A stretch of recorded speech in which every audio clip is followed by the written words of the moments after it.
Hello to my event planning crew out there. This is Leslie Burns again, just talking about event planning and tips and just secrets of the trade, things that you might need to know while you're planning your events. I've been getting some questions on my website and I wanted to try to answer a few of them today. Okay, Charlene wants to ask, for event planners, when you have your first time client, what should you tell them? What should you say? My response to you, Charlene, is that it's not really what you are saying, it's you gathering enough information from them. So you need to get them talking. Yes, you can talk about all the wonderful things you're going to do, and you could make all kinds of promises and commitments, but until you know what they're looking for, you might not even book the job. So the first thing is you want to start with basic, simple question. What is your budget? How much are they planning to spend on this thing?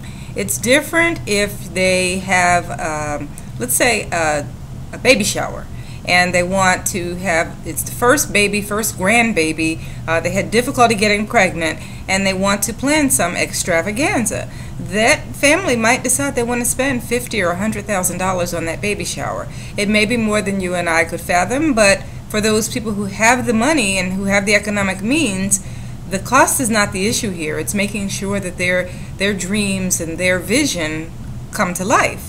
So the first question you want to ask is, how much are you planning to spend? Most times you will not be lucky enough to get a client on your first job at that level. Many times they will say, well, I have $500 or $2,500 or some other much lower amount. They still want your service, and of course you're going to have to scale back what you're giving to provide them with what they need, but that's the first question. And then you want to ask them what their vision is, how they see their event going. Some people will tell you, well, I want it very quiet, or I want, whatever the affair is, they have an idea of how they expect it to run, whether it's got music and people are partying wildly, whether there's liquor being served, all of those things. So you want to ask a lot of questions. Make sure you have a notebook, write all this information down, and then towards the end you can kind of give an overview, just a very brief summary to say, okay, great, well, once you know where they might like to have it or what facility they might like to use, things like that, those are big tips and keys. Oftentimes people are coming to you because they don't have all the ideas, they don't have all the knowledge that you do or are expected to have.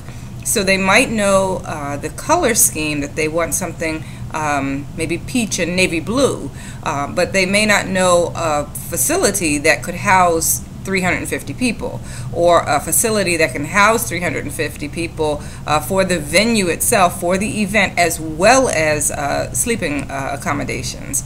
So that's why you need to ask questions. Your first meeting will probably be one of the longest meetings you have with them, because you want to know every detail that they've envisioned, and even things that they haven't envisioned, you're just taking notes that you'll have to check into and get back to them. So once you have sat with them, and the main thing you want to find out, who is the decision maker? Sometimes the person who calls you is not the decision maker. That person is maybe the secretary or the auntie or the daughter or someone, and they're going to take all of the information you have given them back to the decision maker. I can guarantee you things are going to get lost in translation, and you're not going to get all your questions answered, nor are they going to feel that they're getting all the services from you.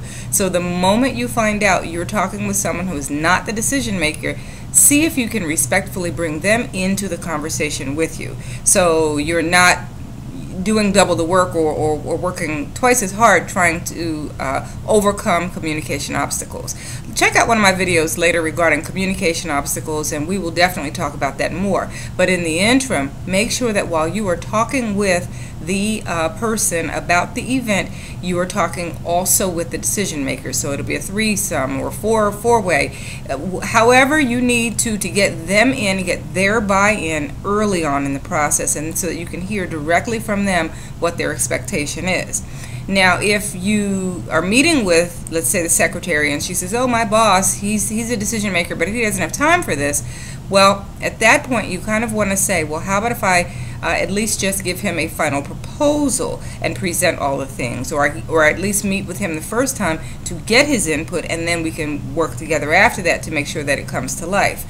At some point in time, you really do need to push a little harder to try to talk to that person because they're pulling the purse strings, and if you're not doing what they want, no matter whether the intermediary feels that you've done what he or she wants, the person with the money who's writing the check, they become the most important to you. So there will be follow-ups to this video. Please check back again because there are so many things you want to talk about in that first meeting, but I just thought I'd cover the basics right now. So please feel free to check out my website at www.goldcrowneventplanners.com, or feel free to email me at lesliecburns@gmail.com. Thanks and have a great day.